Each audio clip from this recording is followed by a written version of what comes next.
Ya untuk saat ini kan yang bisa saya katakan adalah saya cuma masih berhubungan baik dan hubungan baik.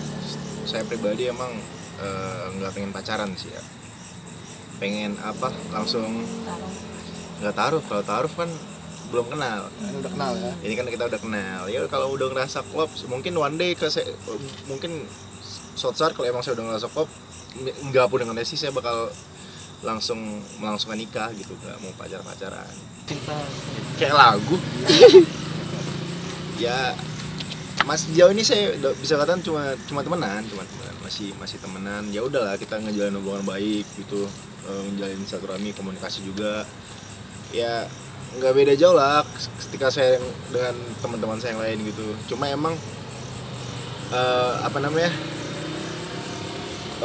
sama Lesti kan emang orang-orang berharap lebih segala macam bla bla bla gitu. menyikapinya. Ya seperti saya bilang tadi, doa yang terbaik. Kita nggak tahu kedepannya akan bagaimana. Ya sekarang saya cuma bisa bilang kita menjalin hubungan baik kedepannya. Ya kan Allah tahu mana yang terbaik buat saya, mana yang terbaik buat Lesti juga gitu. Ya doakan yang baik-baik aja lah. Saya kan sempat ke rumah Dede tuh, ketemu. Ya udah ketemu tuh, ibu saya udah mulai suka nyanyi dangdut, Lesti penyanyi dangdut kan, canda di situ. Gimana? Ya dulu beliau menurut pengakuan ibu saya sempat sering nonton itu ya, nonton Dangdut Academy kan, ngeliat Lesti juga dulu udah lama. Nah, sekarang kan berhubung emang saya lagi deket lagi temenan dengan Lesti, lalu ibu saya sekarang tuh kayak sering muter-muter ulangan video-video saya sama Lesti gitu, makin senang gitu. Wah, anaknya ternyata selama ini kan ibu kan ngeliatnya di TV gitu, ternyata aslinya baik gitu responnya positif sih. Beliau selalu muji Lesti di luar kemampuan skill nyanyi ya, tapi lebih ke attitude-nya, sikapnya segala macam. Jadi banyak orang kayak bilang ke Bandung bareng sama Lesti. Enggak, sebenarnya justru saya saat itu ke Bandung untuk ngadirin acara ulang tahun teman saya dan berdua doang dengan driver saya saat itu. Terus langsung pulang besoknya karena saya udah janji sama ibu saya bakal jalan kan. Ya udah gitu. Dapat ketemu jodoh. Nah, gimana gitu menurut Abang? Iya, belum ada omongan ke situ sih, belum ada. Lesti juga belum ada omongan atau sikap yang mengarah ke situ gitu. Sejauh ini kita lebih ke ya udah gitu. Lebih ke dekat, teman dekat gitu. Sekedar saya bertukar kabar, terus ya kalaupun emang saya berhubungan komunikasi lewat telepon, ya paling nanya kabar lagi di mana, terus semoga lancar kerjaannya kayak gitu lah paling. Ya orang tua responnya adalah ketika ngelihat teman-teman saya baik sopan dengan beliau, pasti positif sih ya. Karena teman-teman saya juga sama orang tua saya tuh emang akrab gitu. Karena orang tua saya suka membaur ketemu, suka ngobrol-ngobrol bercanda-bercanda juga dengan teman-teman saya, termasuk juga Lesti saat ini gitu. Emang nggak pernah ada hubungan sama Chris Hatta ya?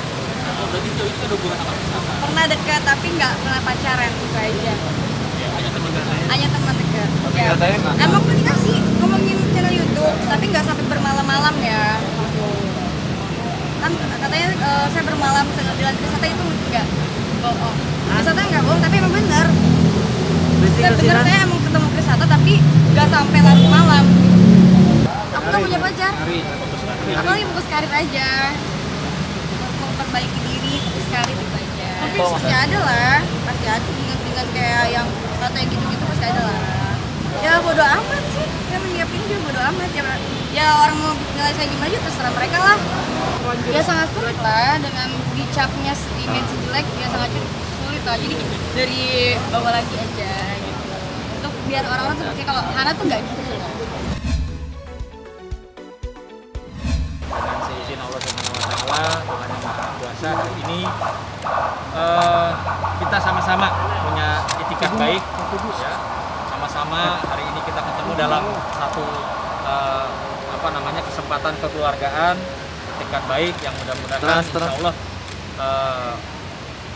silaturahmi antara Hana dan Nabila yang selama ini mungkin terputus akibat ego satu sama lain. Insya Allah hari ini bisa tersambung kembali. Dan mohon doanya aja sementara kita harus membereskan segala sesuatu. Sama-sama menyadari bahwa perseteruan, dendam itu kalau diteruskan alangkah tidak baik, ya, tidak bagus. Sehingga Hana melalui kuasa hukumnya, Bang Maji dan Nabila juga melalui saya, kuasa hukumnya Nabila, sama-sama mengadakan komunikasi, ya, menjembatani itikat dan niat baik masing-masing pihak. Ya syukur alhamdulillah. Artinya ini salah satu mereka ini kan influencer ya. Mereka ini selebgram yang menginspirasi banyak anak muda, sehingga dengan adanya peristiwa kesalahpahaman, ya, lalu kembali bersilaturahmi, mudah-mudahan akan menjadikan contoh adik-adik kita, teman-teman, para netizen, bahwa namanya satu hal keributan itu, apalagi sampai dendam, apalagi sampai saling ingin menjatuhkan, itu sangat tidak baik. Ya. Oke, mantap. Jadi ini nih, influencer nih dua-duanya. Ya. Inspirasi. Oke. Yo. Tidak ada syarat-syarat atau pembebanan dari ganti rugi apapun, karena ini para pihak telah sepakat untuk melakukan perdamaian dengan hati yang tulus, seperti itu. Nggak ada kasar Ini murni pautnya. para pihak telah menyadari keliruan masing-masing dan sepakat untuk melakukan perdamaian. Itu aja sih. Perdamaian adalah hukum yang tertinggi. Nggak ada sama pautnya sama kasus yang sebelumnya ya. Terbatas nggak juga sih ya. Ya kembali normal lagi aja. Tetap kerja gitu. Tetap endorsement gitu ya. Alhamdulillah menang. Aku pun di sini bukan yang mau terlalu happy gitu, karena belum tentu, kita kan nggak pernah tahu ke depannya yang terjadi. Lega, tapi kan kita belum tahu. Pasti kalau beliau tidak puas dengan hasil keputusannya, pasti kan akan banding gitu. Kita lihat aja. Tapi aku juga akan hadapi sampai manapun. Tapi alhamdulillah di pihak pertama, di stage pertama kita udah terbukti kan, itu udah membuat aku lega ya. Di stage pertama kita udah terbukti kan, itu udah membuat aku lega ya. Aku pun baru tahu beberapa bulan yang lalu aku dilaporin polisi juga. Tiba-tiba aku dipanggil loh, ini panggilan apa lagi? Aku udah stres banget kan gitu. Tapi ya mungkin aku harus melewati semua proses inilah. Kan aku banyak banget hikmah sih dari sini. Kayak lebih hati-hati juga dalam bekerja sama gitu. Aku nggak mau baru kenal langsung kerja sama tuh, nggak mau gitu. Ibaratnya kita kenal aja kadang bisa terjadi macam-macam, apalagi kalau kita nggak kenal. Mungkin aku harus melewati semua proses inilah. Kan aku banyak banget hikmah sih dari sini. Banyak hikmahnya yang aku jadi takut untuk, aku jadi banyak kerjaan yang aku kerjain sendiri, nggak mau kerja sama orang. Harusnya beberapa kali datang untuk ngasih BAP lagi kan gitu. Aku minta untuk jangan terlalu sering aku kesana kan. Aku kalau ke kantor polisi itu kadang suka kayak trauma gitu loh. Jadi alhamdulillah kemarin selesai, udah BAP tambahannya, insya Allah lah. Ini sebenarnya aku udah tahu, udah dapat kabar ini udah berapa minggu yang lalu kan, udah dapat keputusan menang di PN-nya kan. Jadi aku nggak mau tulis status, nggak mau ngomong keluar kemana-mana, karena bagi aku udah cukup lah. Aku ya udah terbukti tidak bersalah, aku menang udah cukup. Udah terbukti tidak bersalah, aku menang udah cukup. Akhirnya kan aku juga ternyata dilaporkan di polisi juga gitu kan. Alhamdulillah juga hasilnya tidak terbukti juga dengan apa yang dituduhkan gitu. Akhirnya aku pikir-pikir, kok ini kan udah terlalu banyak aku dituduh macam-macam kan gitu. Dan aku pikir ini aku harus memulihkan nama baik aku juga. Makanya akhirnya kita memutuskan untuk melaporkan balik. Itu sebenarnya udah dari beberapa bulan yang lalu. Jadi gini, waktu Rabu minggu lalu saya tuh sama Anggi lagi berkunjung, lagi silaturahim ke rumahnya Raffi Ahmad sama Gigi. Terus kita lagi ngobrol-ngobrol biasa gitu kan, ketawa-ketawa. Terus kebetulan kan istri saya seneng tuh sama Rafathar gitu ya.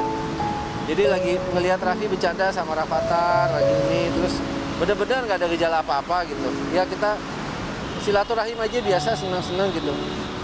Kurang lebih jam 8:30 istri saya tuh ngomong saya gitu, tapi ngomongnya udah beda. Saya pikir bercanda gitu ya, noleh, tapi kok nggak jelas gitu. Nah terus saya lihat lagi yang kedua kali, mukanya udah beda, udah pucat juga. Terus udah akhirnya begitu mau jatuh saya cepat bantuin. Terus Raffi juga langsung sigap gitu kan, langsung ini. Akhirnya saya ambil mobil, dibantuin itu masuk ke mobil gitu kan. Terus udah gitu, begitu keluar Andara, ada mungkin 5-10 menit, akhirnya muntah. Ya di situ istri saya udah antara sadar nggak sadar. Saya langsung telepon kakaknya dokter untuk memastikan saya jangan sampai salah rumah sakit. Karena sekarang kan banyak COVID nih. Saya takut salah rumah sakit, nanti beda ininya penanganannya. Setelah itu saya cukup kaget gitu ya. Dokter bilang ini harus tindakan di CT scan. Saya bilang lakukan aja apa harus dilakukan. Karena kan 4 jam pertama itu saat-saat genting ya untuk penanganan stroke. Akhirnya setelah saya tahu hasilnya kurang lebih jam 3:30 pagi atau berapa, ada pendarahan di otak sebelah kiri dan tensinya waktu masuk tuh kurang lebih 220/175. Nah ya di situ ya saya bilang ya udah pokoknya yang terbaik, saya minta yang terbaik untuk istri saya. Untuk semuanya saya minta doa untuk kesembuhan istri saya. Saya juga terima kasih untuk yang sudah mendoakan, yang banyak sekali di Instagram di ini yang sudah mendoakan istri saya. Saya mengucapkan banyak terima kasih dan saya mohon doanya sekali lagi kepada pemirsa untuk kesembuhan istri saya. Itu aja.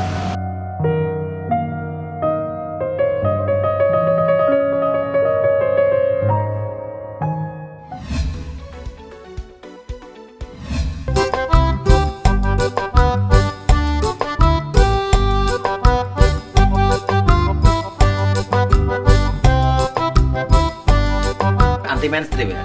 Kalau anak-anak artis lain kan ulang tahun dikasih mobil. Kalau kita dikasih mobil tapi ternyata hanya prank. Ya udah keburu seneng kan. Kasih. Terus keluarkan isi hatimu nak. Habis itu orangnya datang lagi. Ya udah senang-senang mobilnya mau diambil lagi. Udah foto-foto. Salah alamat. Ini buat Pak Nino Fernandes. Udah foto-foto.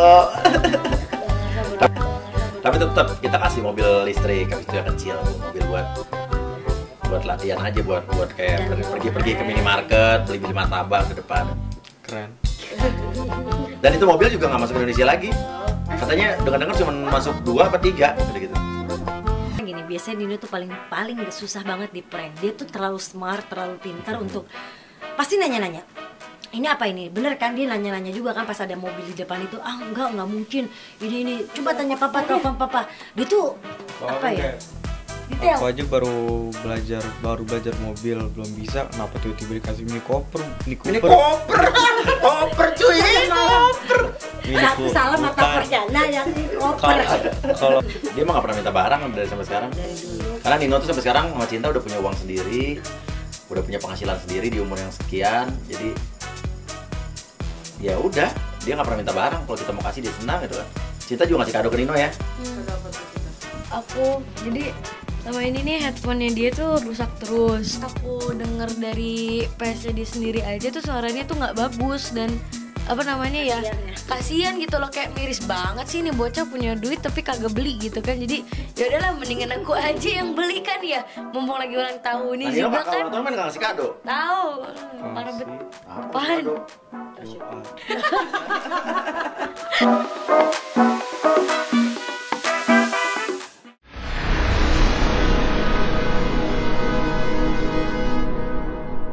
Jadi jangan lupa untuk subscribe Cumi Cumi. Ditekan ya tombol lonceng merahnya.